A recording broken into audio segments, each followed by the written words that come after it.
a brand new episode of the podcast entitled Couch Potatoes Unite! This is a podcast based on a blog of the same name because we're not faking our deaths and coming back with a new colorful name. We like the old one so much we're sticking with it. My name is Kylie and I love TV. If you feel the same, keep listening and or checking out the blog at couchpotatoesunite.wordpress.com as you're bound to find some common ground or something you like. For at Couch Potatoes Unite, we're all about the wonders and unique long-form storytelling of the small screen. CPU, ! Hopes you've been following releases of brand new episodes of the podcast on Wednesdays, as well as new blog entries on some Tuesdays, and as always, we have several more new episodes on the way. Because the panelists and I live lives behind our podcast, the episodes are still being published once per week in mini seasons, kind of like The Walking Dead. So subscribe to the blog or the podcast via iTunes, Stitcher Radio, and brand spanking new via Google Play to stay on top of brand new episodes. Episodes already published discuss a variety of shows, including but not limited to Doctor Who, Downton Abbey, How to Get Away with Murder, Broadchurch, Marvel's Daredevil and Jessica Jones, Once Upon a Time, New Girl, The Vampire Diaries, Agents of S.H.I.E.L.D., Gotham, Supernatural, and The X-Files from its inception through its revival. We've taken a look back at True Blood, Ally McBeal, Futurama, and Desperate Housewives. What's more, CPU, ! Has gone and will continue to go live. So make sure you like us at our Facebook page, our Twitter, follow us at CPU Podcast, our Instagram at Couch Potatoes Unite, and or our Pinterest at CPU Podcast, or subscribe to the blog, our YouTube channel, our iTunes channel, our Stitcher Radio channel, or find us on Google Play. In the meantime, if you don't hear your show in this podcast format, fellow panelists and I still write reviews and we're always seeking new panelists. So if you have any interest in joining the discussion, say hello by finding us at any one of our outlets aforementioned. At the very least, stop by and leave us a thumbs up, comment, or review. We like feedback, at least of the constructive type. Today we're around the water cooler and continuing another of CPU's podcast series. This series won't have a fixed number of episodes like other series we do.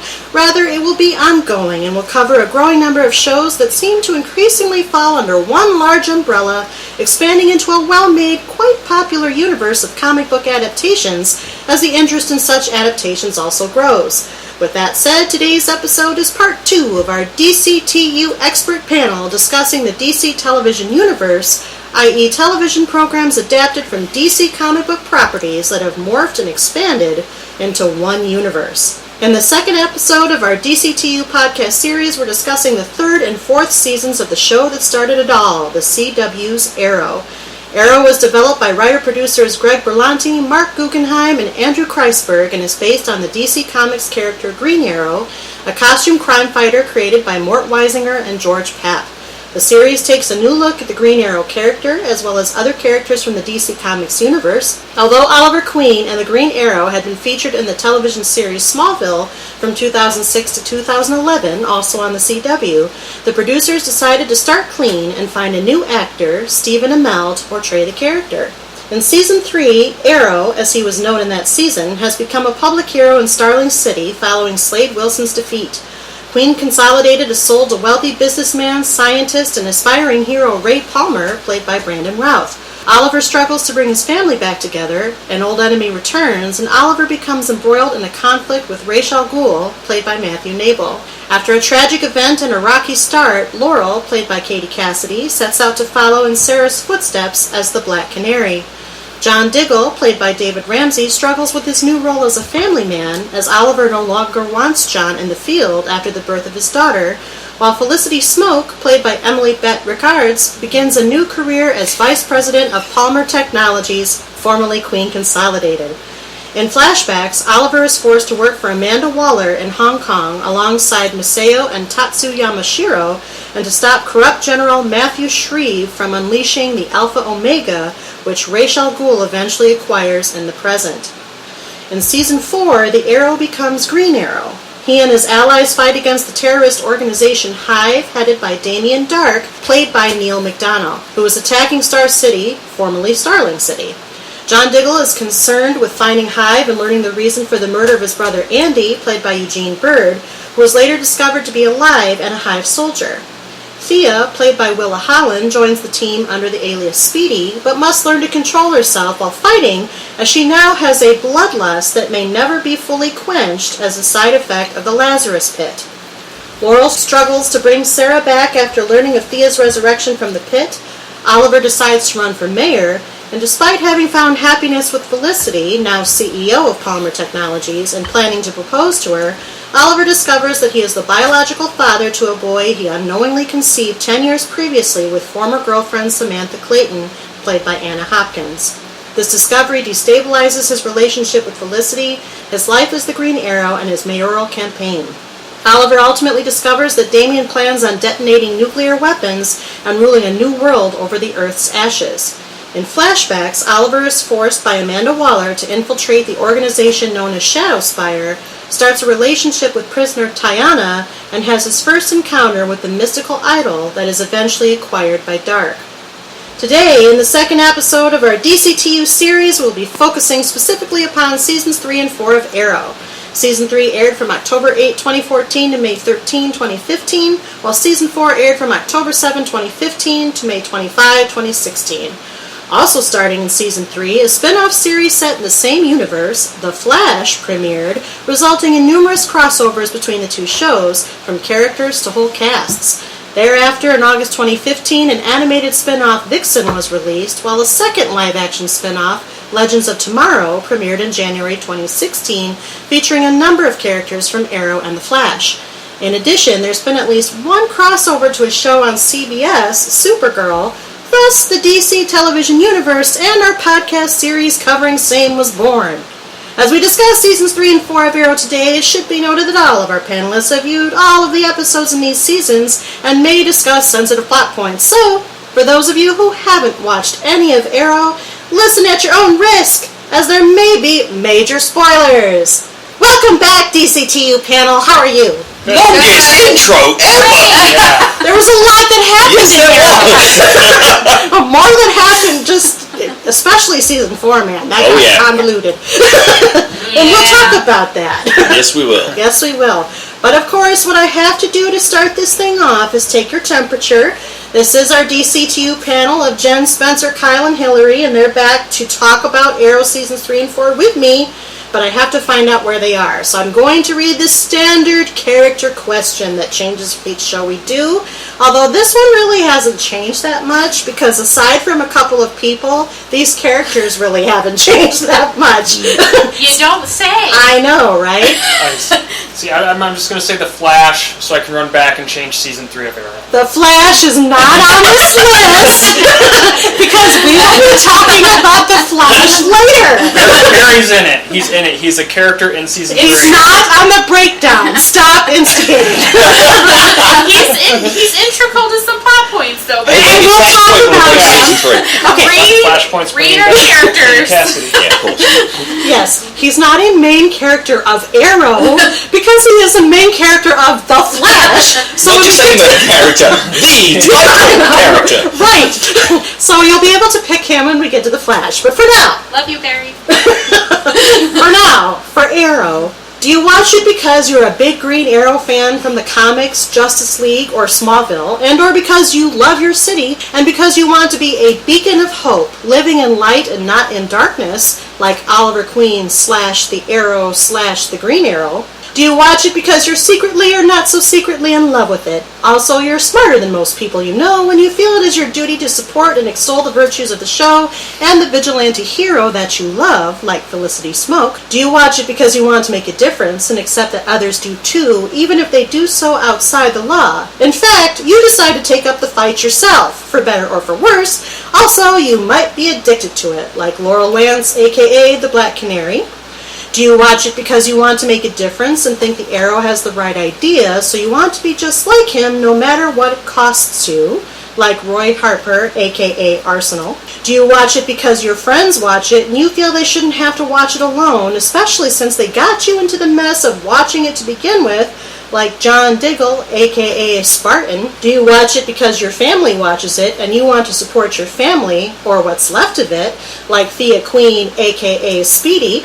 Do you watch it because you feel you have a duty to watch it, even though you think vigilantes are dangerous anarchists, though your position fluctuates as you think they also sometimes get the job done when the appropriate officials can't or won't, like Captain Quentin Lance? Now, I don't expect you to pick the next two, but I toss it out for your consideration. You don't watch it because you think the Arrow's ways, story, way of life, or choices are wrong and or a waste of time, and you think you know better than anyone else that the world is cruel and that there are no rules other than kill or be killed.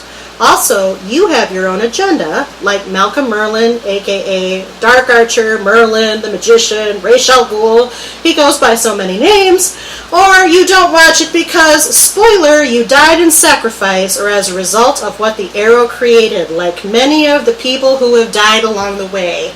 Like Ollie's mom and dad, and best friend Tommy, and all the others. Tommy. I know. So where are you nowadays with Arrow, now that we've watched seasons 3 and 4? I'd say I'm Roy. I support Green Arrow, even though it's not perfect. Okay. Yeah, me too. You're both Roy/Arsenal. Plus, he had the best fight scenes in season 3. I guess there's still a little bit of Oliver Queen in there as well, but season 3 pushed me more towards Roy. Yeah. Season 4 brought me back a little bit more towards Green Arrow himself, so... Okay. Yeah, I agree with that statement. I pretty much came into it thinking, yeah, I'm pretty solid Roy. Like, I mean, because I love Stephen Amell, and he's really enjoyable as, you know, Arrow/now the actual Green Arrow. But there are flaws, and so, I mean, I'm still going to stick with it, even though there are flaws. I think more so in season 4, there might be a little bit more of Felicity or Laurel in there, because I just felt like at least they're kind of coming back around, but like you said, there is also some convoluted elements to it, but we will talk about that more. So yeah, pretty solid. More Roy season 3, a little bit of the extras in season 4. Jen? I'm pretty much in the same. I'm The same as Hilary? more, well, yeah, more Roy, Okay. but a little bit of Oliver Queen, I guess. Season 3, like Spencer said, kind of drew me out, let me down a little bit, but season 4 kind of was getting back a little bit better. Season Well, 4 I was definitely upset. an improvement over season 3. Upset It was an with improvement. It that. wasn't necessarily anything like seasons 1 or 2, Right. but it was still an improvement. Yeah. See, I really love season 4 because it's more comic book accurate. Like he is being, like he's moving away from his Batman impersonation and being Oliver Queen from the comics, more upbeat. Still beats himself up and blames himself for everything, but his general outlook is optimistic. And yeah, those are the reasons why I like it. He's more like him. I still feel like the stories themselves are a little bit more... You missed the fish ladder, though, don't you? The shirt. I Fish Ladder's still there! Yeah. Yeah, you just don't see it as much as you I did mean, in when season 2. Felicity walks in, she even says herself, golly, I'm so glad I came back for this. Well, for the reasons Kyle said, I'm actually still in the Felicity Green Arrow camp. Because... The Olicity. Olicity, yes. I'm not quite so Roy. I still like Arrow. I mean, I'm going to say, and we'll talk about this many a time over this episode and our next episode covering The Flash, that The Flash is a far better show. But I also think that the writers adjusted very well into season 4 after kind of painting themselves into a few corners in season 3. And I didn't mind season 3 as much as some did, but I also went in with zero expectations. I just watched that after seasons 1 then and 2. people serviced you then. What? Well, because you were just going based off of what you had already heard, so in some ways it kind of serviced you because you already... Yeah, I mean, I just watched the first 3 seasons in a row. Yes, the 3rd season was worse than seasons 1 and 2, but I still liked it. I still was entertained. No, it was still a decent show. It was still worth watching. I still looked forward to it every week, but it was flawed, and I know Kyle's going to go into parts of the reason why it was flawed. Especially now with the Flash season 1, you watch that the night before, and then the next night you watch Arrow season 3, and then it just pales in comparison. Yeah. Like actually, when you rewatch it on its own, back to back, it works much better than it did watching it when it aired. That's true. Well, let's talk about this then. So we'll get straight into it. We're covering seasons 3 and 4 today. We're going to do each of them in turn, but we'll blur the lines. where necessary. We're also going to be, spoiler, talking about The Flash at some points, because if you didn't catch on from this conversation, this is now becoming a TV universe, and there are crossovers, several of them. A couple big ones, but then a couple little characters get sprinkled in throughout the seasons. So let's start talking about Season 3, which you can otherwise think of as the League of Assassins / Ra's al Ghul season. That was the main big bad, if you will. What did you like? What didn't you like? I imagine that second question's going to get answered more. Let me know. And I've sent out some of the things that happened, but tell me what you think.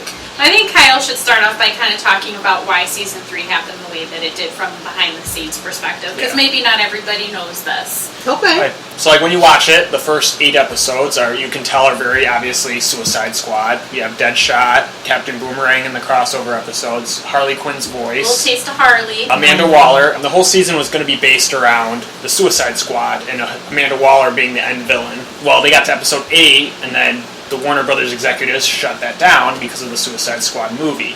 Ooh. So literally they were 8 episodes into filming, and then they had to completely change their plot as they're still filming. Because Ra's al Ghul was still going to be in it, but it wasn't going to be the end game, which is why in the last episodes they spin their wheels with that so much. Like, you could tell it's one plot spread out for like 10 episodes. At least they had a good actor playing Ra's al Ghul. Yeah, he was very good. You can tell the flashbacks are still all about Amanda Waller, and that was going to tie into her being the season villain. And then that's also why in Season 4 they quickly kill her off in one episode. Yeah. They can't use her. Spoilers. Captain Boomerang gets captured, and then you never see him again, and they kill off Deadshot. Which is a damn shame. Yeah, because they kind of kill off Deadshot. You don't see him die, but it's intimated. So they left it open where he could have escaped. But yeah. But DC says no more. And the same episode with Slade Wilson, where they're on the island for one episode, and it's a lot of, even the guy that played Slade said he regretted coming back and even filming it, because they can't use him anymore, and so they just gave him this quick send-off episode, because they're allowed to give him one last episode, same with Deadshot and Amanda Waller. And the regular actors, I understand, were upset by this too. They were really frustrated that the executives, because they've kind of basically derailed everything. Willa Holland, and it was she kind of got in trouble with DC because after the season aired and critics were kind of tearing it apart, she's like, okay, this is what happened. Don't blame us. Because they were supposed to not talk about it, and they're like, no, our creators are brilliant. Our hands were tied. And so when you look at the season with that in mind, it's amazing that it turned out as well as it did. Like, I actually really like the guy that played Ra's al Ghul. I do too. I just think that whole plot was drawn way out. Like, will Oliver say yes, won't he? Because, I mean, like, pretty much mostly it could have been finished 3 episodes before the end. The last 3 episodes kind of were just repeating themselves. So let's just get this elephant out of the room right now. This is all referring back to the TV versus the film universe in the DC Comics with Warner Brothers intervention. I think the panel members here, many of whom also overlap with our Marvel's Defenders series and Marvel Agents of S.H.I.E.L.D. panel, have already discussed at length, and will probably repeatedly discuss, how ultimately disappointed we are in just how Warner Brothers has chosen to separate the TV and film universes. Because that's what's informing this Suicide Squad switch-up. That's also what informed not casting Grant Gustin as the film Flash when everybody knows he's doing a great job. So, with that said, Kyle, that's why I'm back on Green Arrow and Felicity Smoke with Season 3, because I knew all of that and what had happened, because you had told me. And so when I was watching Season 3, I was able to be like, this isn't half bad. Yeah. Because they were able to, basically rewrite stuff on the fly. And did it very organically. And I actually, yes, it kind of went on too long, but it was a very intriguing storyline to position Oliver to be head of the League of Assassins for a minute. Now, I'm glad he didn't land there, but my problem was with the errors in logic. Like, all this, Malcolm Merlyn does the most horrible stuff he can in the beginning of Season 3, and then they forget, he killed Sarah. He killed Sarah and brainwashed my sister to do it. Like, nobody would ever be like, okay, let's still hang out with this guy the rest of the season. Like, there's no logic to that. Well, the explanation he offers, though, is that he's Thea's father, and he can't bring himself to kill him for that. He does. Not Season 4, but they still include him on a lot of their little adventures and stuff. Which is why in Season 4 I like when Merlyn goes back to being more the villain that he should have been. They shouldn't, because I know they love John Barrowman and they wanted to have him as a series regular, but I think Malcolm Merlyn works when he has that side of menace. When you see him every episode being a dad, it really takes away from the dark Archer. I love myself some John Barrowman, but it did take away from all of his scariness in the beginning. Like, he was so perfectly villainous, and it took away from that. Now, he's flipped back and forth probably about 40 times within Season 3 and Season 4. Sometimes 3 times in an episode. Yeah, and all because of Thea, though, and I think that that's still kind of weak. Like, you've been being evil this whole time, knowing that she was your daughter the whole time. It's just convenient, and we all know it. Well, if you don't already know, there's 2 actors that have come out of the Arrowverse that are being deemed series regulars for all 4 Arrowverse shows. One is John Barrowman, and the other is Wentworth Miller. Yep, they're setting it up. Flash. And that'll be better. He's I can't wait the one to who's see. actually Eobard and the one that's actually Eobard Thrawn. Because I don't know his I name. cannot wait to see Wentworth Miller come back. Oh yeah. Oh my god. The killing off of Captain Cold was like, Spoiler! We'll we'll get there, don't worry about it. Spoiler for Legends of Tomorrow. They're all tied together. Yes, really. Okay, since Hawkgirl This is overlapping Season 2 and 4. Since Hawkgirl shows up in Season 3 of Arrow, can I mention how terrible she is? And though she's the worst No, she shows up in 4. Vandal Savage, Season 4. Oh yeah, that is. Season 4. I know, because I just watched them all. It is Season 4. Sorry, I just rewatched Season 3 and 4 all back to back. We'll get there. What else about Season 3? What did you like about it? I agree. They did a decent job with what they got put into and what they had to do to adjust. If they didn't have such a strong Ra's al Ghul, it wouldn't have worked. I agree. So that really helped them out. And there were aspects of the League of Assassins is actually a nice story. Mm-hmm. And I'm sure that will continue throughout the Arrow universe. It wasn't half bad, like you said. It really wasn't as bad as it could have been. It could have derailed the show altogether. It really could have. Yeah. And thankfully it didn't. What do you think, Jen? Now knowing all of that, I didn't know any of that. It doesn't, I like it. Changed your perspective. Yeah. It becomes forgivable. Yeah. Definitely, yeah. What are we moving on? I don't know. She was trying to call her out. Talk about Sarah. But then later on, it's okay. It still ties in because she's a League of Assassin member. Right, but when she dies and then is put in the Lazarus pit, that's all Season 3, right? No, she goes in the Season Lazarus 4. pit in 4. Okay. Thea goes in the Lazarus pit. There was so many things. Lazarus pit was overdone way too Okay, I got a much. couple Do things people about remember that. me joking about this in the last Arrow podcast? Yeah, it's really prevalent now. Yeah. So let's talk about the Sarah Bridge. The obvious segue from that is Laurel Lance deciding to become the Black Canary. Now I'm going to complain. I'm sorry. It's a horrible decision. Actually, I'm going to also lump in Thea with this too, even though it's kind of a little bit like these 2 women. She's not Speedy yet, though. She's not Speedy yet, but it's she's basically highly the same trained. thing. Yeah, and she's still being highly trained at this time. She just hasn't gotten the costume because that's the exciting thing for the season finale. That was sarcasm. She. No. In case you didn't detect. It's a little bit, at least to me, unbelievable that both of these characters so quickly, even with Malcolm being your father, or Sarah being your sister, and Oliver being your tie-in, that they would become so skilled and so into it as much as they did, as quickly as they did. So what I'm going to say, I agree to an extent, but disagree to an extent on Thea, because what we know about Thea is that she trained during the break. And she did train. And It was more than Laurel. she did train with Still the Malcolm, same She thing. trained with Malcolm. who is a master. Yes, That is true, but I still, essentially, to me, it's like the same thing. And for me, I don't think see, I really like Roy and the character of Arsenal / Red Arrow. And in season 3, he gets a lot of the best parts, and I think his fighting is the best in the season. Like when I was rewatching it, he got better fights than Ollie in a lot of the episodes. Yeah. And the idea to replace him with Thea felt weak. That was my biggest weak point in season 4 was the lack of Roy. But I will say the episode where he leaves was actually the reason they came up with for him to leave was really good. Yeah, it made good sense. It was well done. The whole killing him off in prison, but not really being dead. Those were some of the strongest episodes of the series. So I'm no big Black Canary fan from the comics. Like, she's not my favorite, but there are certain truths you know about the Black Canary. Number one is she is born with the canary cry. It's not a mechanical augmentation, which I have a real problem with.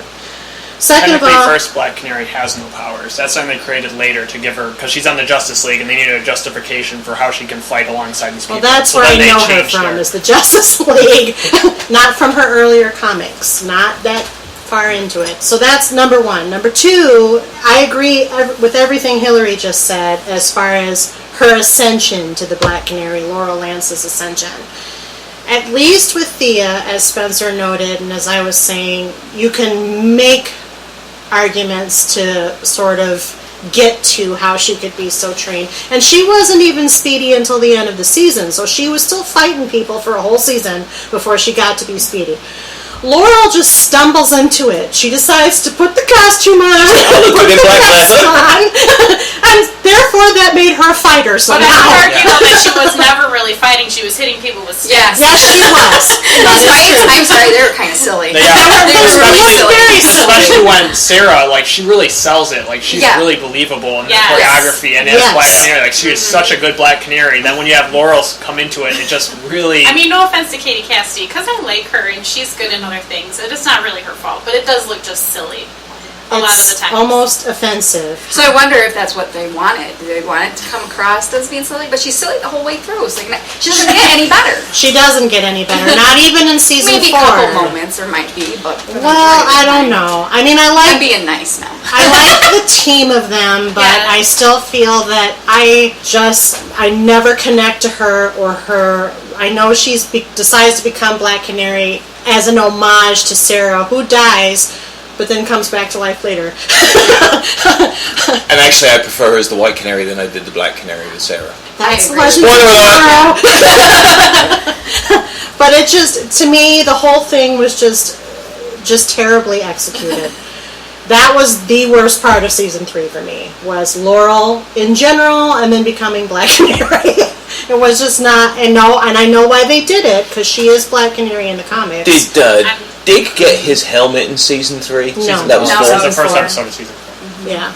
I will say season 3 also, Quentin Lance really annoyed me. Like, him being so over the top, angsty. Green Arrow after the first 2 seasons of them building that trust and relationship. I mean, he's such a good actor. I really like him. It was so soap opera-y at times. To me, like, it felt more soap opera-y than... It was more like watching Days of Our Lives. Yes!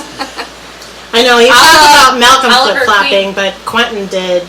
Yeah. Really, they all do. I was actually going to note that I feel like at least every episode somebody is getting pissed at Oliver for something, but then they flip back on themselves, but then get mad at somebody else for being mad at him for the same thing. There's lots of hypocrisy with the side characters. Yes! Like, all the time, including Felicity. She's disappointing me. Yes. Felicity got really bad when later on with other things. But yeah, a lot of hypocrisy. It's like, seriously, this is literally like watching Days of Our Lives.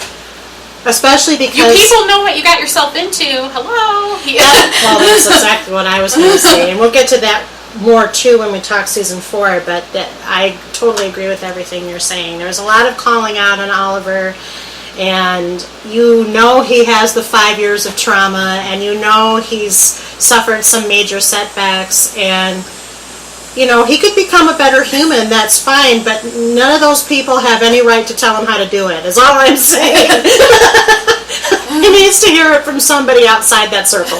I think Dig can get away with it to a point. He can. Because of where Dig's genesis comes from, being his bodyguard. He's the one that can stand up to him and say these things, but... I agree with that, but even he does it a couple times. Yeah.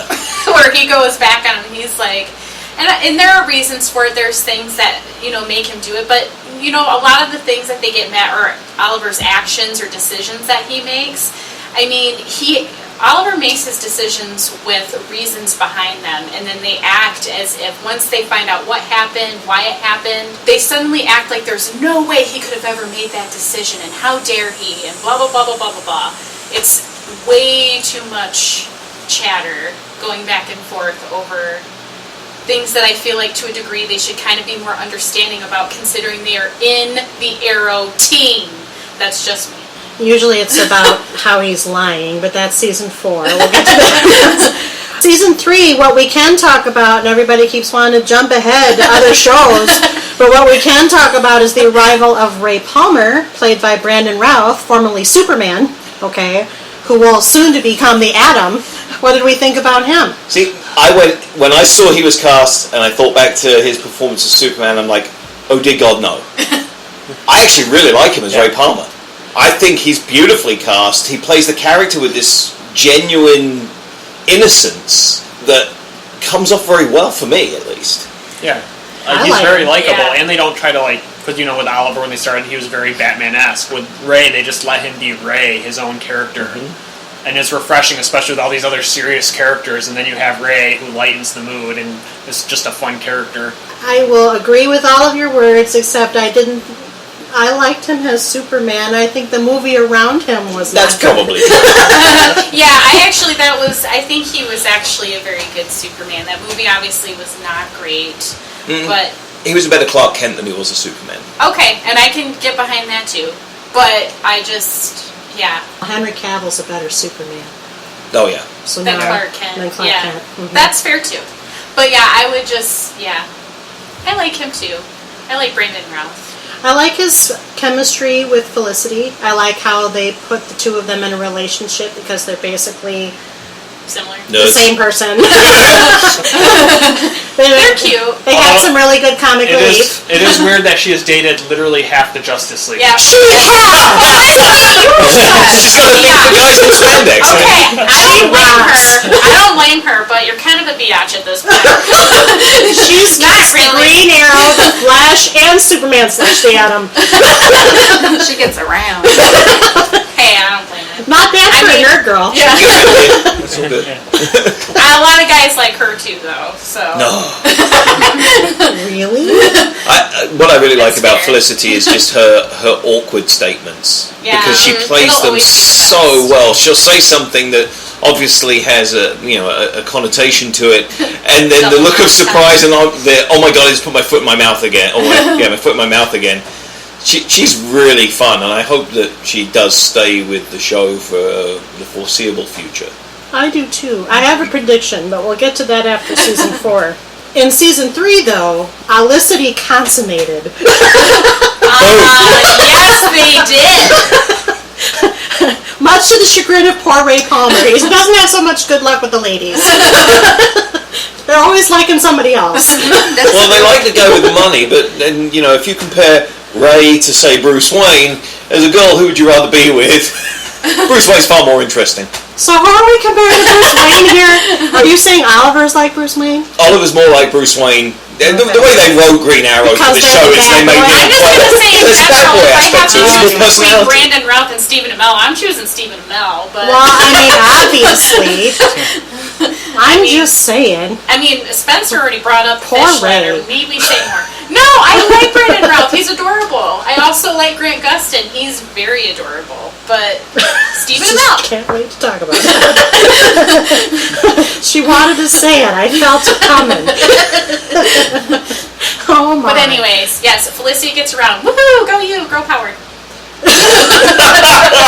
Yes, but it also started what became Olicity, which everybody wanted anyway. So. But now that's over. Now that's over. For That's it. now. We'll For talk now. about that. ... To be So- continued. Yes. So how did we think of this? Well, there's a couple things to talk about season 3 before we get to season 4. First, we've mentioned that people have crossed over. Were there any crossovers that you loved out of season 3? The Flash Captain the Boomerang, season episode finale. 8, Brave and Bold. Yeah, I liked the Captain Boomerang one. Yeah. Yeah, he was pretty Especially sweet. if anybody's seen the Suicide Squad movie, Captain Boomerang's in it, and he is not Captain Boomerang. He throws one boomerang. He's not really in He it. doesn't even actually. hit anything with it.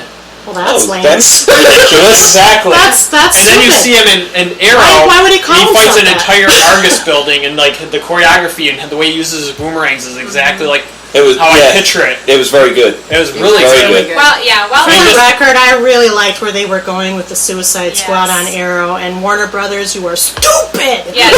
How many podcasts have we done talking about Warner Brothers executives where really they should be put in a bus and driven off a cliff? Quite a few. Like pretty much everyone. I mean, and keep going. And I'm sure Suicide Squad as a movie will have made them lots of money. I did go see it because I felt I needed to go see it. But I still agree that I liked where it was going in the show better, and all the characters were more accurate in the show, cut to the movie, and I'm sure a lot of other people who are knowledgeable about it will jump on it and say that really the movie is mostly about Harley and Deadshot. The others are just kind of there. And characters and name only. They're not really accurate. Like, Harley is, like I said in an earlier conversation, she's the closest, but still not quite there. The best part of Suicide Squad is the 15 minutes of Batman. Because they get him more correct than in Batman vs. Superman. That was Affleck, right? Yes. Okay. Yes. They get him more correct than the murdery when version. you consider that what would have been, it is kind of a little sad because it's like, okay, so they cut it all off for the movie, and the movie's okay, but it was already starting to be kind of badass in the show. What? Yeah. You can say, Warner executives, you have failed this multiverse. Yeah. Follow up with a couple of pew-pew arrows. I agree. That's good. Feisty. How did we feel about how this season wrapped up? Which basically was Arrow, the Green Arrow, or Arrow Oliver, has a big final fight with what used to be Ra's al Ghul. He also had to marry Nyssa along the way because of his whole was going to ascend to be Ra's al Ghul thing. But instead, Malcolm becomes Ra's al Ghul at the end. The whole Oliver marrying Ra's daughter feels so Batman. Yeah. A lot of this was very Batman. It was very Batman. It literally taken directly from Batman, which is fine. I mean, they're drawing from other materials, but like Kyle said, what makes season 4 better, which we will get into momentarily, is that he is more just Green Arrow. However, many of the villains are still from Batman. That is true, but at least they're starting to make movement towards it being. Well, let's point out that Batman does have the best villains. Yeah. He does. And in season 4, they at least but- acknowledge that Batman exists in this world because they mention Oracle. Yes. Yes, they're literally making fun of So I was themselves. like, I remember when I was watching, I was getting so mad that they were turning Felicity literally into Oracle exactly, and then they at Now least she's- And they acknowledged it. How do you feel about the end of season 3, though? It was okay. Well, I mean, It's the best explanation you can give. my problem is the couple episodes where they try to legitimately convince you that Ollie's evil. Like, that he is Yeah. fully brainwashed. Like, I was like, I know he's not, and there's 3 more episodes left. Yeah, that is the trouble with procedural TV. You know, you're looking at the clock on the wall and you're like, okay, we're at 25 minutes. Okay, that's the bad guy. And you know that there's 3 episodes left, so you know, it's not like a movie. But even then, you know with these storylines, the material's already there for us. We know Ollie's not the bad guy, so yes, trying to convince us of it is a bit lame. Yeah. But how do you like Malcolm becoming Ra's? I didn't mind it, to be Yeah, honest. didn't mind it. I felt it felt more right for his character than him lingering around being the The absentee dad father. figure. Yeah. I really love John. And You he's just a good have so actor. much to say, Jen. No. She's nodding along. Oh, that's right. Next time we'll place a webcam just on Jen. Yeah. It's all body language and nodding. It's a habit. I'm sorry. I mean, yeah. For podcast. I love John. He's really good at playing the villain because a lot of other times he doesn't play villains. He's good at it. I love it. But yeah, I didn't mind it. I thought it made it more interesting. It did. I think my only critique of the end was that there really wasn't a cliffhanger that went from season 3 to season 4 or the hint of what was to come, other than, he's They Ra's. talked about Damien Dark, and that was They about it. mentioned him. Thea got the red suit. Roy left. I mean, it was just like, and we're done with it. It was almost like, and now we're done. Didn't Ollie and Felicity drive away? Oh, They drove off into the sunset. It's like, okay, it's all over. Bye. It did feel rather like a series finale. Like, okay, Oliver and Felicity are going It off to get felt married. like The and Dark Knight Rises. maybe so. Oh boy. Sorry. Well, let's talk about season 4 then, because Damien Dark is a Batman villain, and they introduced Anarchy, who's a Batman villain.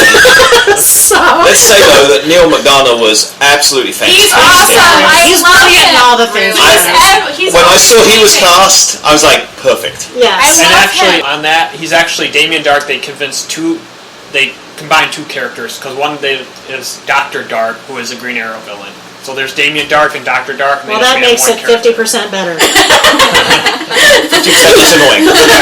Because Dr. Dark is the one with magical powers. In the comics, Damien Dark is a very smart businessman who fakes having abilities with technology. He's actually not a very interesting character. They made him more interesting for the show. And, I mean, he's a good actor. Yeah. Very good actor. He had that powerful sliminess. Yes. He did. And he was very menacing, and I think Damien Dark, the traditional one, is a very menacing villain. He also did a good job at times of humanizing him, Yes. which you don't often see in comic book shows, especially with the villains that are that villainous with the superpowers and everything, or the supernatural powers in his case. There were times where they did a very, very good job of making him human. You know, the interactions with his daughter and that kind of stuff. And just like the first time they show him in the introduction of the supernatural element in Arrow, which they hadn't touched upon yet, was just really good. I remember watching the pilot episode, and when he uses his powers for the first time, just being like really excited for the show again. Well, it's funny too because like he's in so many things, and he was just recently in FX's Justified as kind of a villain. He had a similar tone, and I just loved him. And as soon as he kind of popped up as Damien Dark, I'm like, oh yeah, this is going to be an enjoyable season to watch now, just because he's that good. So this The back end was a little muddled, though. What? The back end of Yeah. season 4 was a little muddled. There was a little muddled. So let's talk about this. Season 4 is obviously the Damien Dark season. He was the big bad, if you will. What'd you like? What didn't you like about season 4? I didn't like that they made it that Ruve Dark was really more of the driving force behind what Damien was doing. I didn't like that at all. Because she was hardly ever in it. She wasn't even that good of an actress. No. That's true. But they made it like she was really pushed, you know, the woman behind the powerful man, but like she was the one that was planting the ideas, and it didn't really work. Yeah. Well, to be Especially quite when you honest, get him for 12 episodes. to be quite honest, the whole council or committee or whatever it was behind Genesis, because he was clearly speaking to more than just her. And then when Malcolm joined him somewhere partway through the season, that was just never made clear. There was no real framework around this Genesis idea. And really, the Genesis idea, and they even mentioned it on the show, which I was wondering if they were trying to be joking meta or not, was very similar to The Undertaking in season 1 when Merlin wanted to blow up the Glades. So I was like, okay, so this isn't just the Glades, it's the whole world. It's a large It's on a larger Explain that in scale. season 3 when Roz is telling him about Damien. Roz says that he split off, created his own League of Assassins, but perverted what they do. Which So the League of the people he was Assassins always talking clears to out was- cities that they think are corrupt. Well, Damien's kind of gone insane, and he thinks the world is corrupt. But they actually cover that in season 3 when he's talking to Ollie. Well, I wouldn't remember that, number one. Number two, it would be different if they had talked about Hive or the Ghosts as this perverted League of Assassins that he made for himself, but they never really referenced it. And I know, because I just watched season 4, they don't readdress the idea that Damien Dark was part of the League of Assassins until the very end of the season. He actually says, you may remember that I was a member of the League of Assassins and I left it or something. Yeah, like well, that. Roz said, Kinda the hints original at it, Roz, though. he's the same age as the Episodes. original Roz. He says he stole Yeah. the Lazarus pit and learned magic and then created his own. So he's been, Damien Dark is a couple hundred years old. And all Which of then they did not really re-mention again. No, they needed to connect that, because... Yeah, they just hinted it because like there were scenes where like there would be like little things happening where he was clearly referencing, oh, you clearly learned that from the League, stuff like that, but it was never outwardly said. I think a lot of the time when those things happen in these shows, they're banking on the fact that a lot of their viewers are comic book fans that have that base knowledge anyway. Yeah, which is fair. I mean, because to some degree, and then if there's certain things that you don't remember, that's why you have the old seasons to go back to reference to. Even if it might be a little bit later, but still, it was still there. It still was mentioned. That's true, but I'm a big fan of story continuity, and it could have been part of the weirdness around season 3 and the fact that they kind of had to flip their gear a little bit and then do this, transition it into this other story that they may or may not have been planning. That kind of stuff gets lost in the fold. Like, how am I going to remember that? I know about Damien Dark from Batman. He doesn't necessarily have the same trajectory that Damien Dark did. So it's like, I don't know. I'm not going to remember that. So I felt like they needed to flesh that out a little bit more. It was very confusing. The only thing that was clear was he wanted to blow up the world. There were a few instances with Damien where, to me at least, he felt a little Bond villainy. Yeah. Because, hey, I've got you in this great position where I could just snap your neck and end it all. Exactly. I'm going to give a monologue and go over there. Or a one-liner. Well, yeah. he has 23 episodes, people. Right, but it took away from his character by constantly putting Oliver in a situation where he should have just killed him. Really? I agree. I was just kidding. Until the very end, spoiler. I will say, I think the biggest weak point of season 4 is how many episodes are dedicated to setting up other characters' series, Legends of Tomorrow. Because, you have the whole episode of bringing Sarah back, and then she leaves because she needs to be on the show. Same episode, or it's another episode bringing Ray back, and then another episode with the Hawkman and Hawkgirl and Vanna But that was the mega crossover episode. Yeah. That was when... But even then, it didn't tie into anything, really. And it was kind of commercial for 2 other shows at that point. They were just trying to recreate what they did with The Flash. It just, I think, in the context of what was going on, it just worked better with The Flash. It was a little too much going on for Legends of Tomorrow in the story that was happening with Arrow currently.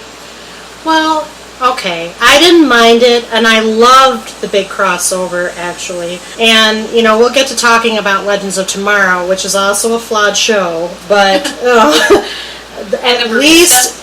Well, at least in the mega crossover, I mean, I didn't like Hawk Girl or the woman who played Hawk Girl at any point in any part of the show. That's why they're erasing her from everything. I know, that's really sad because the story behind Hawkman and Hawk Girl is cool. It was played out okay in Legends, which we'll talk about at a later date, but she didn't have that personality, that strength of personality that character needs to have. She didn't, and I liked him, Falk Henschel, who played Carter Hall.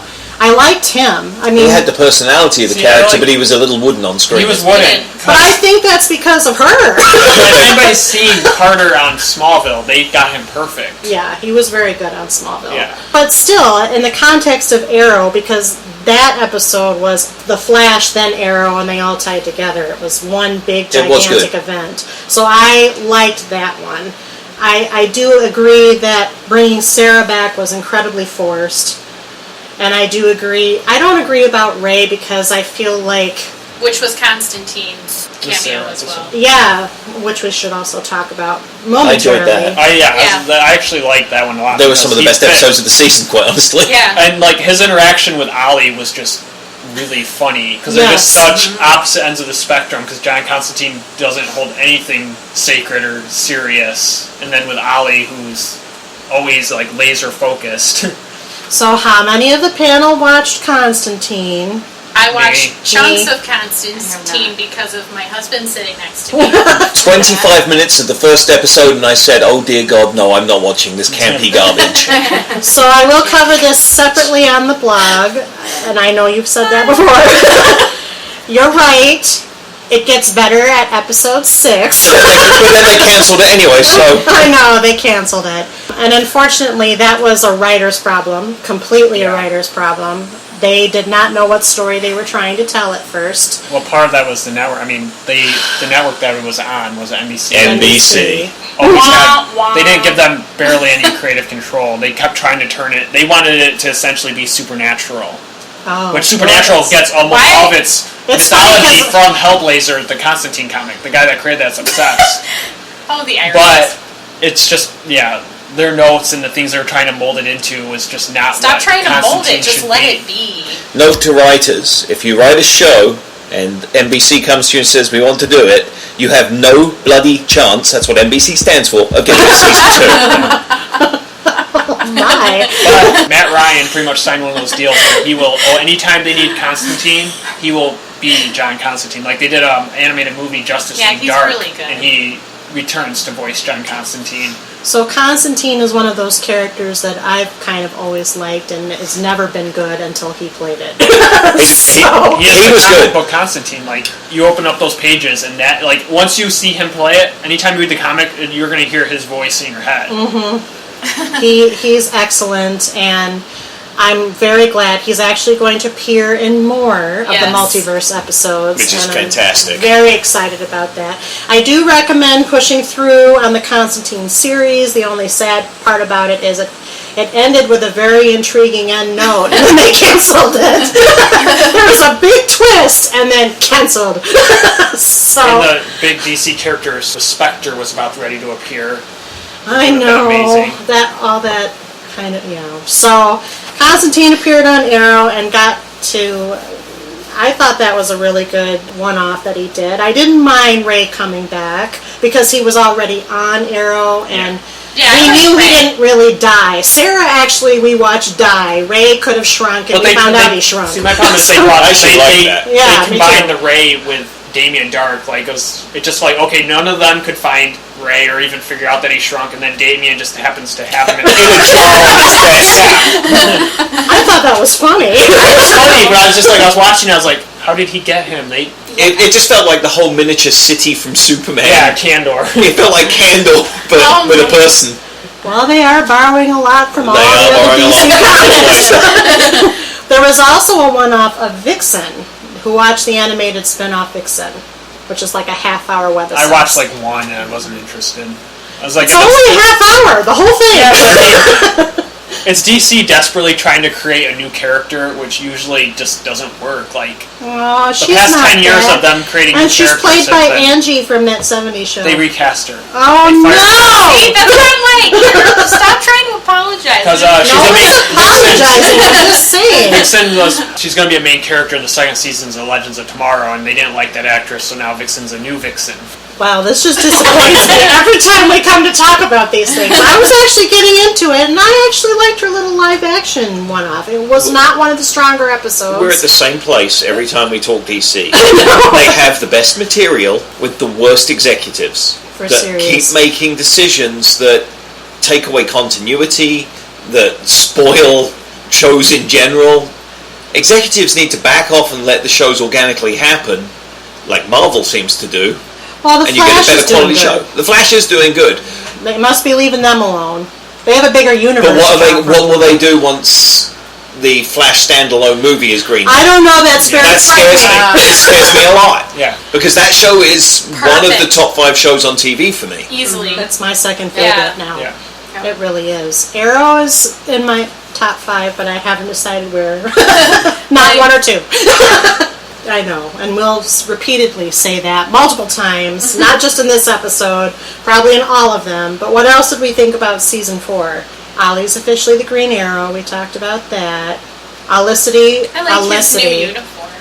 Yeah, the new uniform makes it... Like it's more appropriate. But it's changing again for the next season. Oh, of course. They are going back to sleeves. No! I like to see his muscles! Yes, but think about it. If you're moving in the shadows of night, and you've got this dark emerald green suit with different shadowing on it, but then you've got these bright white arms, you don't really blend in. Movement. Because people are studying his muscles and saying, oh, those are Oliver Queen's muscles. But if you're trying to hide in the shadows and then you suddenly got this white movement instead of, if he's in, it just doesn't fit in, like, reality, I suppose. Maybe he can have a summer and a winter uniform. That's all I'm saying. It's got Bermuda shorts. I didn't mean that. And flip-flops. So Starling City becomes Star City. Olicity. Let's talk about Olicity in this season. Because you said Days of Our Lives before. That was far more Days of Our Lives. Yes. I just was lumping it all together. I know you're trying to more separate it, but to me it's kind of lumped together. For the ease of the listener. I mean, yeah, I like them getting together, but of course they had to create some conflict. So should we just announce this? Oh, did you already say the spoiler alert? I did not say the spoiler alert. Spoiler alert! It was in the Yeah, it was. Oh, yeah, you did mention it. So we find out that once again, when Oliver was with Laurel, he had yet another one-night stand-ish. Well, we met this girl before because that's the one Moira tried to pay off. Here's a big check. It's true. Go away. Yes, but we know that she was just essentially like another one-nighter and actually produced a son from this, and it's this big secret. Nobody knows, but it's because the including Oliver. Yes, the mother didn't want anybody to know, and I think that's fair. He's a public figure, even if you don't know that he's the Green Arrow. He's still a very public figure. Blah blah blah blah blah. And then Felicity finds out. A couple others found out before her because of the circumstances, but she gets everybody found out before Felicity because of the circumstances. But it wasn't intentional. It wasn't intentional, and she, I felt, took it more as it was an intentional thing. Yeah. It was just another one of Ollie's lies that you're supposed to be most honest with in your life, and you're the only one that doesn't know. I can understand her upset. But then Samantha explains to her. She literally says to her, don't be mad at him. I told him, like, I ultimatumed him. She literally says that. Which is what the problem that I have with it. But, because... Well, Samantha's dumb anyway. Yeah. She still moves away and stays away from Ollie completely like Moira wanted, but didn't take the money? Yeah. Idiot! Well, there is that. But in terms of Felicity, so this whole thing kind of upsets me because you do this big, will they or won't they, cat and mouse as they always do, for a couple of seasons, no less. You put them together, they go off to Ivy Town. They're almost engaged. He never actually proposes to her. Yeah, that doesn't happen. Oh wait, he does. Yeah, right. he does. Because they're like planning the party and everything. That's right, Donna Smoke. We haven't mentioned Felicity's parents. Oh, I like Donna Smoke. Donna's good. She's entertaining. So she finds out about this kid, and again, it's circumstantial. Everybody, Barry kind of figures it out by himself. Thea figures it out by herself because she knows her brother. Right. So Felicity learns about it after the fact, but he's honest with her at that point, and then she's like, "I can't be with you because you lie all the time," which it's not really news, though. It's not news, and it's like, really? You've been part of Team Arrow since the beginning. You know his trauma. You know his situation. He's literally trying to be a better person this season because of you, and now you're being a bitch. He's also trying to protect, and he doesn't, run from the truth in the moment when he normally would have in the past, and that's the thing that I get really upset with this character about. It's like, plus you also aren't telling him your full truths about all your crazy stuff. Hello, her your background's hallucination. fun. I know. Her background is fun, Super but criminal it's hacker. going back to what I said earlier about the hypocrisy thing. Yeah. And her more than most. Yeah. I think Thea kind of calmed down. Laurel eventually calms down, but Felicity's getting her dander up, and I'm just like, what the hell? Yeah, because we all like Felicity. I think that's why it bothers us more, because we really like Felicity. And we didn't care about the other two. It's very true. Well, there's this one episode with Thea literally walks by Felicity, and she's like, "Wow, drama much?" And I'm like, you're one to talk? Are you kidding me? Let's discuss your daddy issues. Oh, Thea and her daddy. So let's talk about Thea's bloodlust. Oh my gosh. Take a Motrin. Or you mean a Midol? Whatever. Yeah, something begin with an M. It's a pill with an M.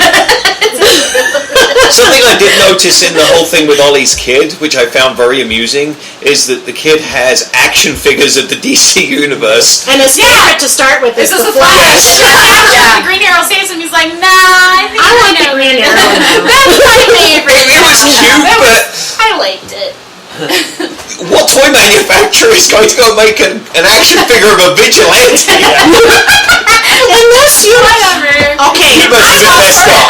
No. Because they set that up, and we'll talk about this when we get to the Flash, but the Flash causes all kinds of furor in Central City. He's even got coffee named That's after true. him. They had Flash days and everything, so yeah. Why wouldn't they market the toys? That's all I'm saying. Because there's parents groups out there that would protest like crazy that you're They have bigger problems. Damien Dark is blowing up the world.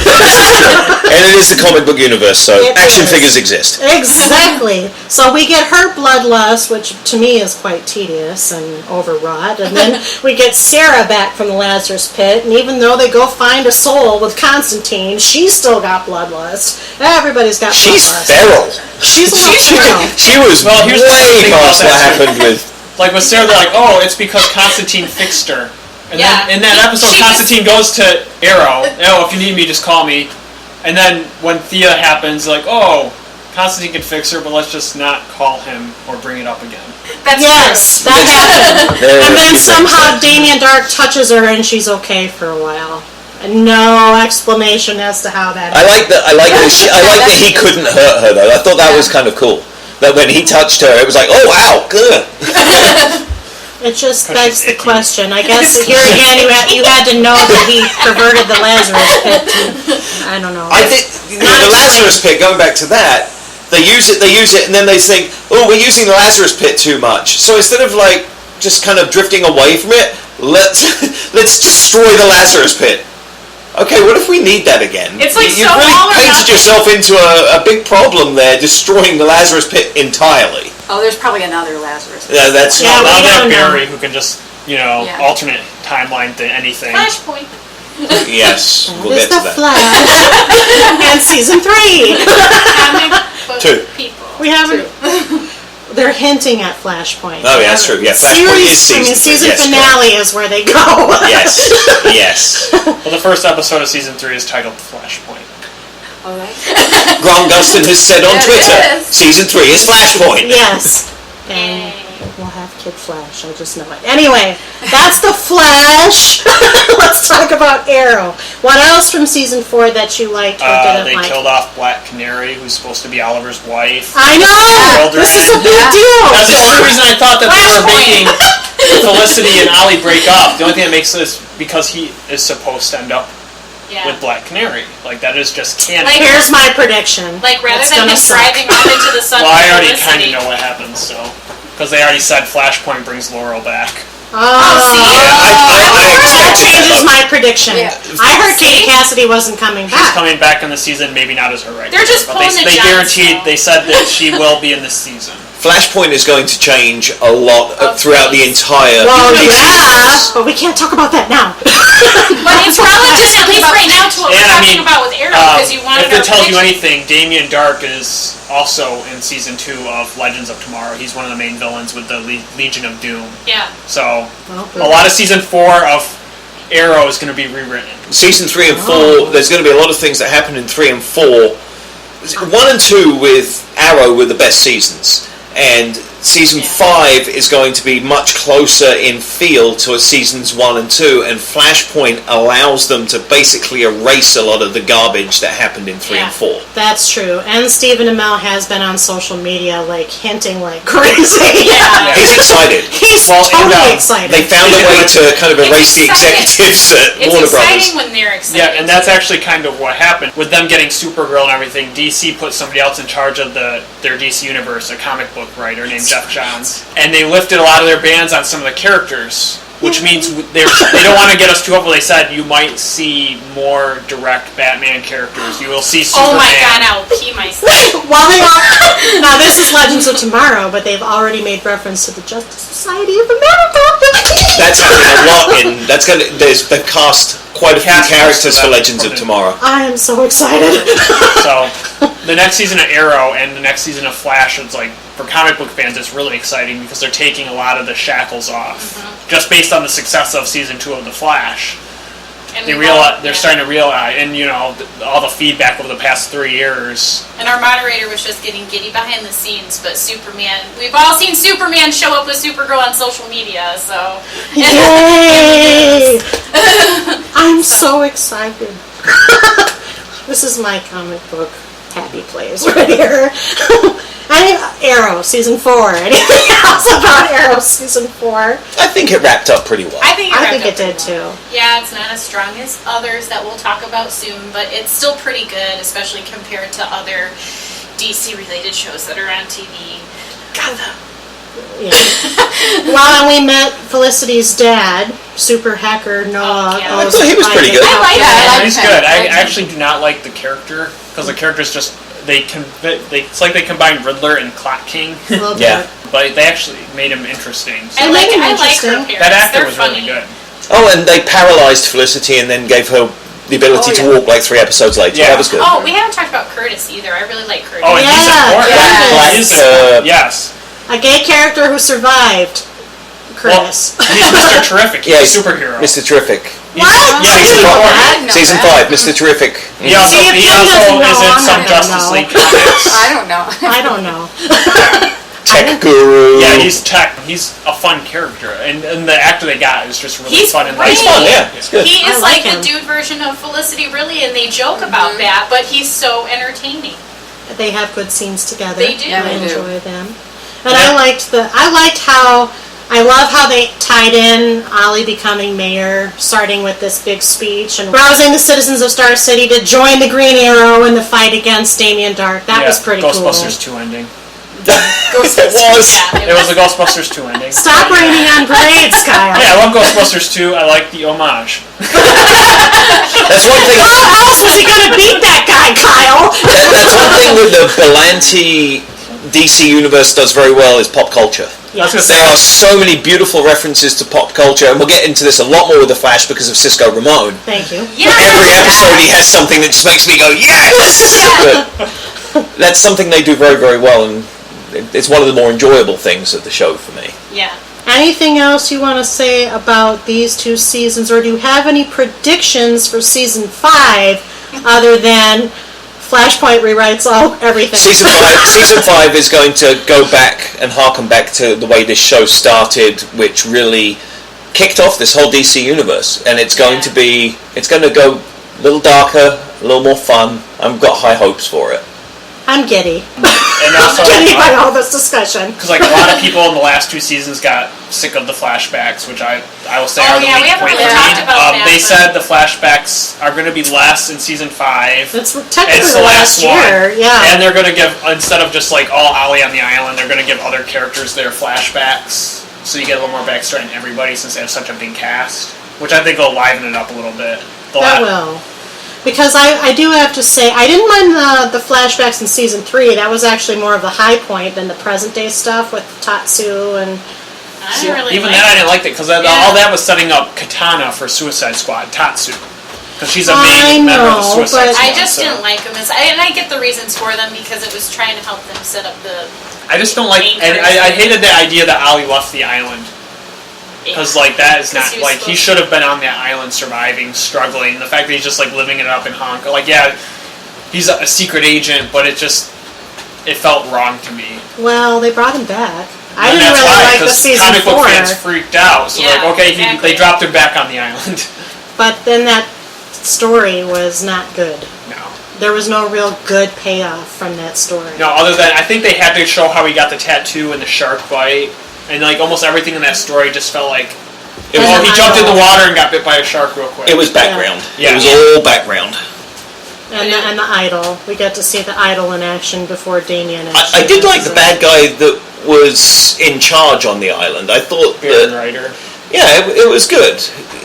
It wasn't terrible, but it was too much and too often. Too much and too often. Yeah, I was like, in some episodes, the flashback would just, like, it'd be like him doing one little thing, and it felt like, why did they even interrupt the main story for that? Do we need flashbacks every single episode? Yeah. And I don't think we do.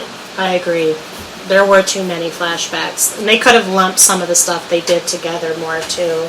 And maybe have broken up some of the present day stuff that way better. So let's talk about the end of season 4 of Arrow. We had a lot of things happen in the ending of this season, including the near nuclear annihilation of Star City, which involved Felicity, with the help of her dad, trying to divert one of many missiles that were set off by Hive, in addition to various other heroic efforts and heroic ends, if you will. What did you think about that? I like that they raised the stakes from just Star Cities being attacked by a bunch of goons, like how almost every other season ends. I suppose the interesting part of that is that they needed something devastating to give Felicity that need to separate. Yeah. So instead of diverting the missile to a nearby lake or, garbage dump, we'll just nuke a small city that's not really key in the DC universe. Which city was it? I don't remember the name of the city, but it was... It was some very tiny little middle of nowhere place. Okay. Like 20,000 people. That It was she the old, turned to the crisps. needs of the many outweigh the needs of the one, or Yes, the other but way it's around. something that can weigh heavily on her mind, how she is directly responsible, sort of, for killing an entire city of people. Along with her father.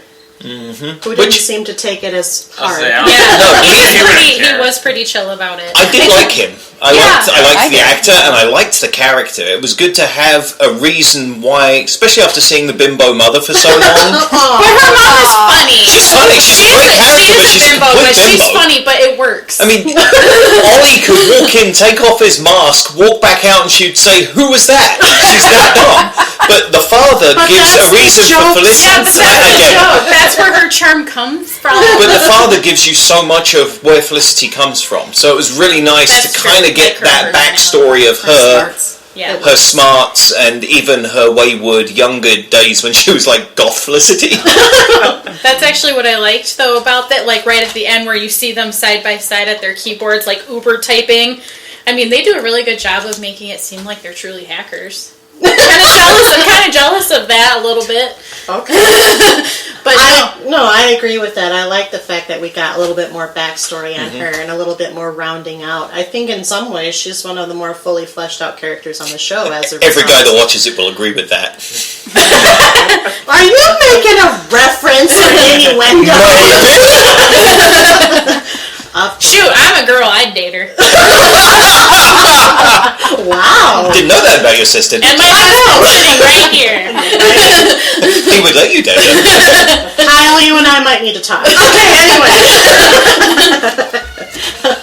So what else did we think about the end of the season? What about that Stepford Wives structure that was under Star City, that whatever that council was trying to set up to protect the select few from world annihilation? The age-old story of the rich and powerful being saved while humanity is reset. It's been played out. It's been done many times. They did it okay, but the city didn't seem at all realistic for something underground. No, it didn't. I mean, it had natural sunlight, seemingly, which seemed very odd. And then, of course, we've got this bloody great big hole right next to Star City where the Glades used to be. That's going to need to be addressed. Yeah. Of course, if Flashpoint is going to reset everything, which was mentioned, maybe the hole will fill itself back in. Well, I mean, we could go back to the Glades being there at this point. We could. We could see Tommy Merlin come back. Oh my gosh, that's one thing I'm looking I would forward be to. even surprised if the cities were flip-flopped without Flash. Now, Central City's a shithole like Star was, and Star City's the beautiful, shiny city. Like anything. Maybe. There is so much. Basically, we've got a clean canvas for the new seasons because of what happened in Flash. So everything that we're talking about with regards to Arrow and where do they go from here is a much more open-ended question. They can correct a lot of the mistakes that they had from season 3 and 4 with continuity, etc. That is some the of big the shiny complaints hopeful that there. people. Yeah, it is hopeful for us viewers and fans. But yes, I mean, they probably had that realization right as they were doing it. Yes, thank God season 3 could be a footnote. Well, and that would also potentially bring back a character that seemingly met her demise. We talked at length about the Black Canary's awkward rise, and she had a similarly awkward fall. And the funny thing is, by the end, she was actually quite likable. Yeah, she improved greatly. And I still don't think it's Katie Cassidy because I really like her. It was just the way that they wrote her. Yeah, I mean, and like her appearances on Flash, she's way more likable than they had her in a lot of the early Arrow But stuff. she was the multiverse version. Well, of even this. one. No, there's she another appeared episode as where the Black Canary. Yeah, did where she? she shows up and helps Cisco, and Cisco first makes her Canary cry, and she's like really funny. But their and really interaction, likable. but their interaction was really like charming and genuine, and like you got that feeling come over. You don't always get that with the way that they write her on Arrow. Like it's kind of all over the place, I feel like. But I would agree that her death was kind of... To be fair, anybody's interaction with Cisco improves a scene. That is true. Because he gives us all that pop culture that we are all so akin with, and we all like so much. He's the quintessential nerd voice in Absolutely. the whole universe. He's these shows. the comic book Sheldon Cooper in some ways. Pretty much is. Without the awkwardness. Yeah. I feel like they felt it's a safe bet killing her off because of a lot of the fan reaction to her, but as a Green Arrow fan, like, that's Oliver's wife. I Like, know. that's, you know, like, that's his Lois Lane, and so to get rid of her, I mean, we all know Kitty Cassidy's coming back in the next season now, like, they've announced that. We don't know to what extent, but just, getting rid of Black Canary is just, like, I would have even been fine if Sarah sticking around, but as long as Oliver ends up with Black Canary, like, that is his destiny, and I don't think they should change that much from the comics. Yeah, would be a very big departure. Bigger than what they've taken so far, anyway. So, And that's saying a lot. and that's saying a lot. Well, they just They've taken some departures. they developed Black Canary from lawyer to Black Canary way too fast. Well, they especially when you compare her to Sarah, who had years and years of training with the League of Assassins. Because she does eventually become a member of the Justice League, too, if they decide to do anything with that. And there is little hints that they might, although they're calling it the Justice Society of America, the earliest incarnation, which wouldn't have her. But even still, it's just like, this is not the Black Canary. Right. And I want to like her. I like Laurel Lance apart from the costumed piece. It's the whole genesis of Black Canary, and I just really feel like they disserviced her character all throughout. So I'm really hoping Flashpoint is the wonderful rewrite, the benefit of comic adaptation here. Like, because at the beginning of the season, they show Oliver standing at the grave, and they show Barry actually come up to him, and they have their little talk, and, the whole season it was all about who is this person in the grave, and they wanted everybody to think it was Felicity, and I'm happy it wasn't, but still, it was kind of like, really, like, it kind of still felt very anticlimactic, but also, you know what I mean? Like, it was just like, okay, so it's Laurel, Like, Well, if Flashpoint doesn't fix it, then maybe they'll find another Lazarus pit. I'm sure they will. They've got to do something about that because you can't destroy the Lazarus Pit in the DC universe. No, it no. exists. It doesn't go away. It doesn't go away. But then arguably you shouldn't be able to destroy Amanda Waller, and they certainly did that. So, which I know why. We're going to make reference to the Suicide Squad movie again, which I... Changed so and the many things, bleeping though. DC executives. yes. Warner executives. So maybe they're listening to people, I don't know, but for right now Amanda Waller is dead. So maybe she'll come back to life as a result of Flashpoint. I would say they're listening kind of to them. important. I would say they're listening to them more, not based on public outcry, but based on the fact that some of their most valuable properties all of a sudden are these TV shows. It's true. And at that Easily. point, you've got to say, let's take the shackles off a little bit. Obviously, they're letting Superman appear in Supergirl now. Which is very exciting. It I kind of was is. giddy when we said it, and I'm giddy again. Let's see how the actor does. Yeah. Episode 1 will let us know very quickly, I think. guy, but I Never mean, seen just him the before. thought of it, They've been pretty good with casting, though, because They have been. you could also question the other people and be like, is this like, I mean, I'm sure a lot of people question Grant Gustin for The Flash, and now I'm pretty sure he's most why? people. I love him. He had me 3 minutes into the first episode, but I had no idea who he About was. that, but yeah, He absolutely. had me at sensitive crying Barry, so many times. which we'll talk about when we talk about the Flash. But yeah, either way.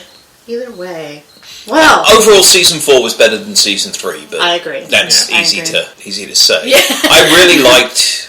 I'd say the things I liked most from the season. I really liked Damien Dark for most of it. Yes. Mostly because the actor is so good at the character. Yeah, For sure. Until they introduce his family. And then Yeah, they kind of misused him a little bit, Yeah. but in the big scheme of things, it really did come off well. He was well cast. Again, the casting is good with these shows. I agree. I agree that season 4 was better than season 3, and I think we have a really good jumping off point for season 5. Other than what you may have already covered, do you have any other predictions about what, especially since by the time of publication of this episode, we might be seeing the premiere, or at least a lot of the chatter in advance of the premiere? Do you have any predictions about what you might see? We do know that the Arrow team is changing drastically. For sure. That's one thing that is 100% out there. Diggle and Thea They need to find themselves. mainly. I would predict that season 5 starts before Flashpoint happens. Yes. And so better emphasize how it changes. Yeah, so that then they'll be exactly. They'll be able to show the effects of Flashpoint across the Arrowverse. I like it. Good prediction. I That would really- be good storytelling. No, let's hope they do it that way. So that will actually be kind of fun because we could see a full reset to, the team being back together, which is probably what everyone's going to want. Yes. But with the introduction of new characters. So I would like them to actually increase the threat of Count Vertigo, since Count Vertigo is his Joker. And he's the second Count Vertigo, Peter Stormare is really good, and now they got a good actor in that place. I think they really, instead of just having being a guest villain once every season, actually have him have his own arc. I agree. I'd like to see some repeats of the traditional Green Arrow villains. There's not a lot of them, and obviously, a lot of them kind of cross over anyway with other properties, but the ones that they have introduced, it just seems like it would be nice to revisit them as any other superhero property would revisit their more popular villains or more traditional villains.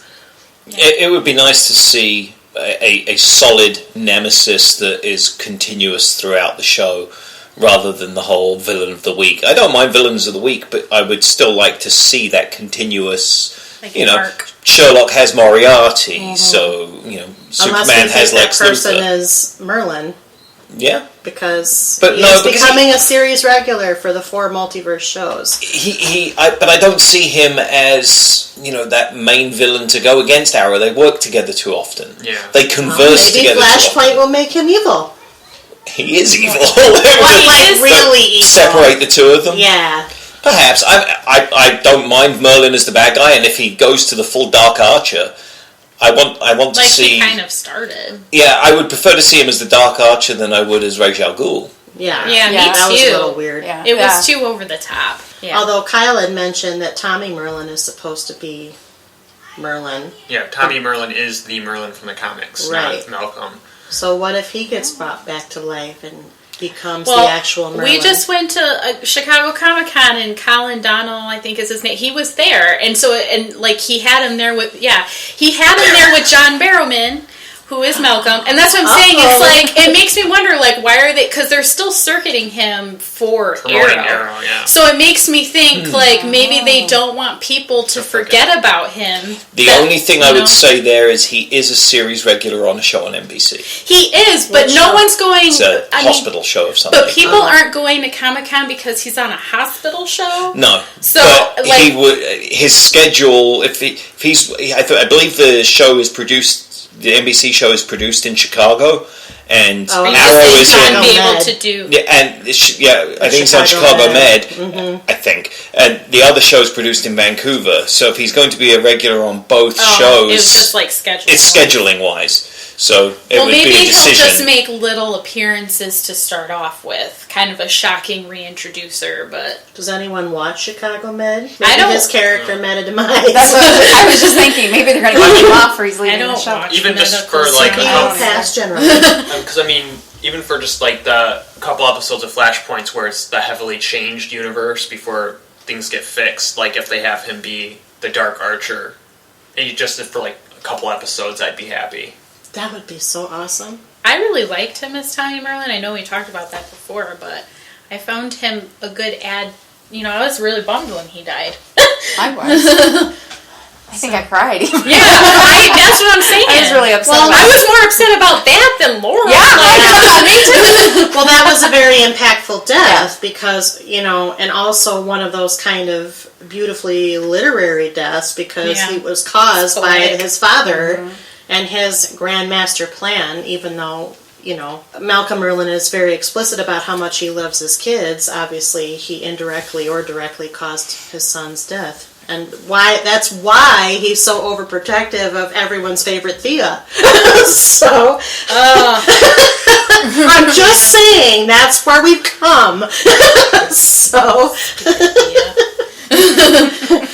any other thoughts about seasons 3 or season 4 of Arrow or what you want to see in season 5? I just really hope that they stop killing people just to bring them back, because it's getting old. Like, and plus now at this point, people are just going to expect that's what's going to happen. They're like, whatever, you're just going to come back anyway. Like, you're taking away the impact. Are you really dead, or are you on maternity leave? I don't think they're overusing that card, and I just hope that they kind of take away a little bit of that soap opera-y tone that they kind of fell into more in the later seasons. Bring it back more to that. Just give it that darker edge that it started with. Yeah. Darker edge. It can be drama. It just doesn't need to feel like I'm watching Days of Our Lives. Yes, the show that has the most deaths and comebacks in TV history. There you go.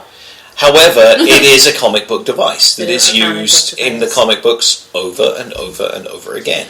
It's true, but... As long as there's tension that makes it realistic for our heroes to act, I'm okay with it. I do agree that they have overused that particular device just because it's only been 4 seasons and there's only so many characters. It's only been 4 seasons. So how many more characters can you run through that I think that's fully why they did have Nyssa destroy the Lazarus Pit. Mm-hmm.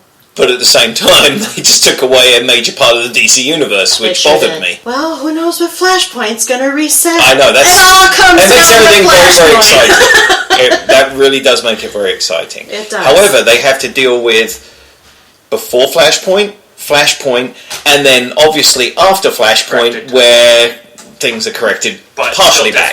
Yeah. But because you obviously can't completely retailor it to be exactly as it was. It's the butterfly effect. It's going to be this is going to be a very interesting season in the universe. I agree. Across all the shows. Across all the shows, exactly. Although maybe less Legends of Tomorrow because they're already traveling through time. Yeah, that was screwed. I don't even know where to go with how Flashpoint affects Legends of Tomorrow. Me neither. But that's for our Legends of Tomorrow episode of this podcast. Any other thoughts about Season 3, 4, or your predictions for 5? They should also still have Ollie using the salmon ladder, as usual. And as I believe I advocated already in this episode, he can have a summer and winter wardrobe where one has no sleeves and one has sleeves. And I really don't mind. I would like to see a lot more of Arrow on his own. It did get a little too teeny. Yeah. Thank you. That's actually the one thing I wanted to say and forgot. He was always out with Speedy. He was always out with John. He was always out with Canary. They were group of crime fighters. And Arrow didn't do that all the time. No. Some of the time, yes, but to see more of him fighting on his own wouldn't be a problem for me. I mean, him and a sidekick is usually where the comic books are set. So it's like...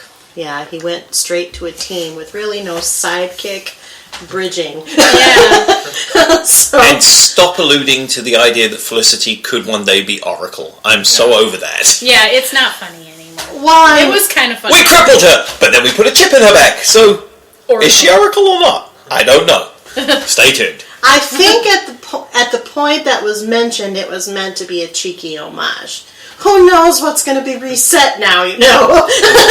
There have been lots of Batman homages in both Tons of Batman homages. But then when you look at Green Arrow, he is kind of... Batman. He's Batman-ish. He always was a Batman takeoff. They joke about it in the show, but in the comics, he had an Arrow cave. Yeah. And an Arrowmobile. Yeah, but she said, don't call it that. Yeah, that was really funny. I enjoyed that. Yeah. It's true. He's basically Batman plus Robin Hood equals Green Arrow. He's almost a more pissed off Batman sometimes. In this show, yes. I mean, traditionally, there's reasons to be pissed off, so angry, traditionally, the character's quite cocky. He's cocky. Much cocky. For him, it's fun. There's fun in women. Fun in women. There's a fantastic episode of the Justice League where he and Batman are basically competing, and Arrow's hilarious. Yes. Because he's basically making fun of Batman the whole time. Which of course just pisses Batman off, because that's how we roll. So I think I'd like to see more Arrow on his own, a few more comic book homages, like I think it was season 2 where he used the boxing glove arrow, which I was just jumping up and using more of the specialty arrows. Yeah. He did use them more in season 4, because there was an exploding one, and I thought of you when I saw it. I was like, oh look, there's the exploding arrow. Yeah, I love that kind of stuff. One that attracted all the guns. That was a magnet. Yeah. See? So more of that would be fine with me. I mean, a few more homages to the comic book. Away from Ollie's, for lack of better words, badass card. Right.